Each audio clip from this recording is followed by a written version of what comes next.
Time check. Wala nang ilaw. Run out na burn out.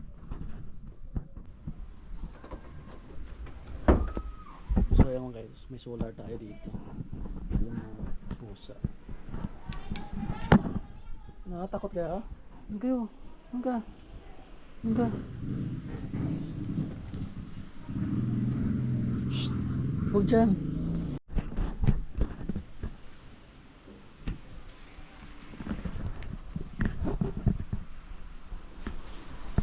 Wala nang ilaw. Aw, aw, aw. Shhh.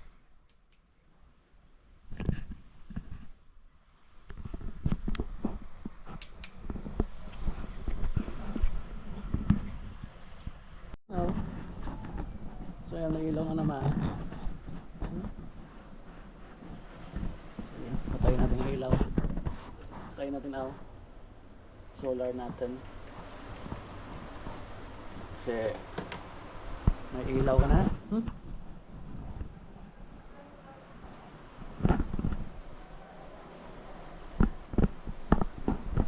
So ayan guys, may ilaw na naman. Natakot yung magposa. Uy! So winter. Gawa mo winter. So ayan guys, good morning. So ngayon papasok tayo ng shop. Daming nahulog na dahon. Papasok tayo, titingnan natin yung sitwasyon doon. Kasi sa GC walang walang chat sa GC na mayroong pasok. So pupunta tayo. So ayan mga idol, papunta na tayo ng shop. So ayun nga, tingnan natin yung sitwasyon doon. So dito sa amin sa barangay Mabuhay is okay lang naman, walang damage yung yung mga dahon-dahon lang doon sa shop, doon sa staff house.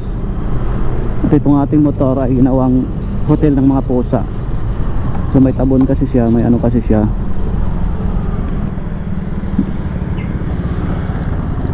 Nilagyan ko kasi ng kumot.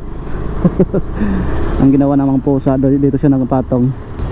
So ang dumi-dumi, ang putik-putik. Siguro naghahanap yung mga pusa na masilungan. So kawawa naman. So papunta na tayo ng papunta na tayo ng workshop. So ayan, wala yatang pasok yung iba, hindi pumasok. Si Mrs. ay nag-chat yung sa group chat nila, yung mga taga-office, work from home sila. Pero tayo, hindi tayo pwede mag-work from home. Dahil mechanic tayo, dahil maintenance tayo ng mga unit. Hindi naman natin pwede dalhin doon sa yung unit natin. So balita ko kanina, parang run out yung workshop. So iwan lang natin, baka nandun na yung sila safety. So sila naman magde-decide na walang pasok. Pero wala tayong natanggap na chat sa ating GC. So yung mga taga-office lang, walang pasok pero meron silang trabaho sa bahay. So yung mga idol, thankful tayo na mahina lang yung hindi kalakas yung hangin dito sa Cavite, lalong lalo na dito sa Carmona. So nakikita naman natin sa paligid natin. So walang masyadong damages o walang damage pa tayo nakikita dito sa mga kabahayan dito sa Carmona, Cavite, dito sa barangay Mabuhay at dito rin sa sentro ng Carmona. So ayan, sa mga dyan, amping-amping kanunay, alam kong hindi pa nakalabas yung bagyo, si bagyong Juan dyan sa atin sa Pilipinas. Dito sa Pilipinas, no. So ayan, sa parting Luzon talaga, Aurora yung target yata ng bagyo. So sa mga taga Benguet dyan, sa katrabaho ko dyan sa Lipanto, ingat-ingat.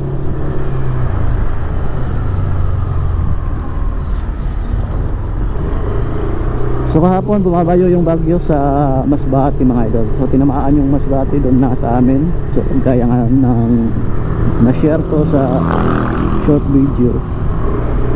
malakas ng hangin, no? Hindi pa nga recover yung ating kababayan sa Masbate. Although hindi naman sentro sa kanila, pero dinaanan pa rin sila ng bagyong Juan at ang yung mga taga Cebu din. So, wala pa tayong balita mga idol sa sentro ng bagyo kung kumusta sila, yung tinamaan talaga ng bagyo, yung sentro talaga niya. So ayan yung mga punong kahoy dito. Oh, naglalagasan lang yung mga dahon. Kawawa naman si ate, oh. Ang dami niyang linisin, ang dami niyang sinhigin, ang dami niyang walisin.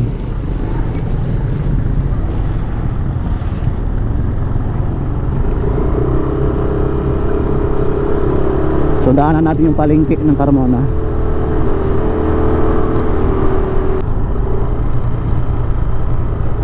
So daanan natin mga idol, dito tayo daan.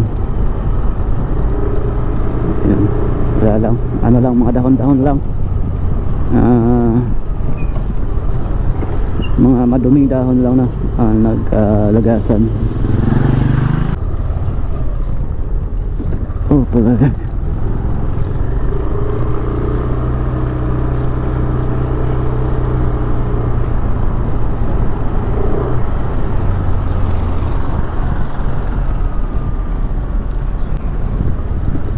So far so good yung palengke natin.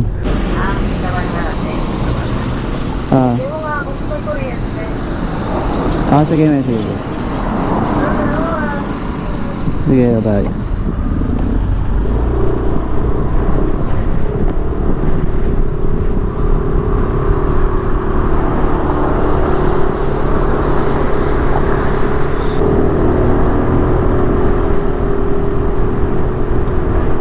So ayun nga mga idol, walang pasok tong mga ibang kasi tuwing pasukan kasi sobrang traffic dito mismo mga idol, traffic na traffic. Ayan, kasi tingnan natin ang daanan, tingnan natin yung daan. Ayan, dito kasi malapad 3-way, 3 line. So pagdating dyan, nakabara yung poste ng ito na ang tulay na to, nakabara sa gitna. So nawala na yung poste sa daanan sa kabilang lane. Hindi pa kasi tapos, ginagawa pa kasi. Siguro tatanggalin niya pagkatapos ng tulay, ng skywalk ang tawag nun, underpass, basta tulay. Ayan mga idol, no? So far line loop, Katawhay. Ayan, pandesal pala. So bili tayo.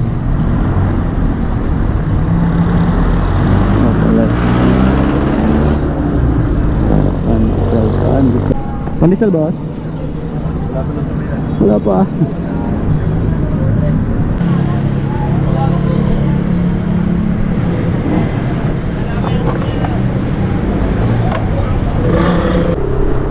So ayun mga idol, ngayon na tayo bibili ng breakfast natin. Masyado maraming pila kay Kuya. Ang dami kasing bumibili sa pandesal na yun eh. Kaya ayun, pasok na lang tayo.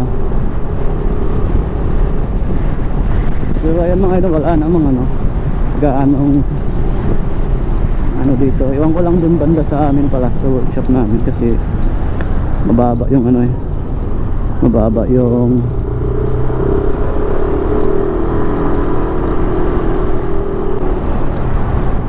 so ayan, meron nang pumasok. Sino kaya to?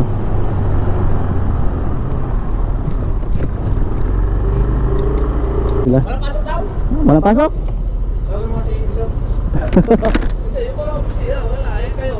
Kaya nga yung taga-opisina meron, wala sila kasi lang. Bakit tayo? Wala tayong gagawin dito. Work from home lang sila. Ha? May ka? Ha? Lobat ka? Lobat? Para ano ang gawin mo? Lobat. Para makain lang ba? Anong isi si Redson? Redson nga siya, depende daw. Gagawin pa? Ano ba nga gagawin na? Ano siya gagawin? Wala mang kuhan, sa GC wala man. Sulod na lang. Mag-timing lang ta kay. Kasi si yung Doris, nag-declare ko daw si Sir Edson, siya na niya lang mo. Oo, sa kanila. Dapat pa sana yung promotion. Ano ba gawin natin dito? Di ba kami dyan? Di ba nakatry? Dalhin natin yung rig doon, work from home tayo. Burn out pa dito no? Burnout sa amin. Dito? Wala. Pero sa amin. Ang ina, burnout agad pati tubig na ba? Ito, may kukuhay lang doon sa atin.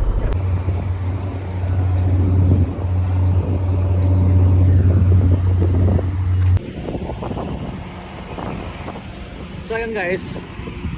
So ngayon naglalakad ako papuntang apartment. So far okay naman doon yung ano, yung workshop namin okay naman. At wala namang ano, yung roll up lang medyo nag-disalign yung ano roll up, pero okay naman siya, konti lang naman. So hindi ko na nabidyohan doon kasi bawal doon sa amin sa trabaho na. Meron kasing policy nga na bawal kami mag-video doon. So galing ko lang ng ano, Carmona Medical Center. Kasi punta naman ulit sana ako kay doktora, kay Doc. Kasi punta ko kay Doc. So wala pa lang check up ngayon. So bukas pa Martes. MWF lang si doktora. At parang Friday nga wala na rin daw siya. Parang Lunes at saka Miyerkules lang. So nandito ako ngayon sa ano, naglalakad sa may Walter. Medyo mainit. Naglalakad so dala-dala ko yung envelope. So nandito ako sa may ano, sa may LTO mga idol yan. Kung makita niyo.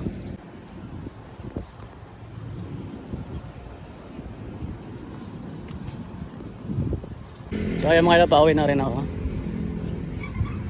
Pauwi na tayo. Naglalakad lang ako kasi iniwan ko na yung motor ko sa workshop.